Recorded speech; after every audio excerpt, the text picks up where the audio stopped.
చేస్తున్న దీక్ష 4వ రోజుకు చేరుకుంది. పిఠాపురం వైకాపా కోఆర్డినేటర్ పెండం దొరబాబు తమ పార్టీ నాయకులు కార్యకర్తలతో కలిసి పార్టీ తరఫున దీక్షకు సంఘీభావం తెలిపారు.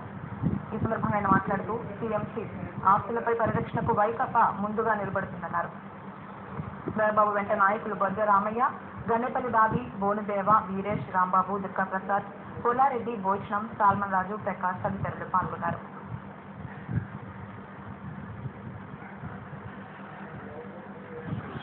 స్థానిక రాజకీయ నాయకులు కావచ్చు, తద్వారా ఏదైతే అధికారులు దీని మీద కన్నేసి ఇందులో ఉండే భూమిని ఆక్రమించుకునే విధంగా ఈ రోజున ప్రయత్నాలు జరుగుతున్న సందర్భం మనం గత 2 నెలలుగా కూడా చూస్తా ఉన్నాం.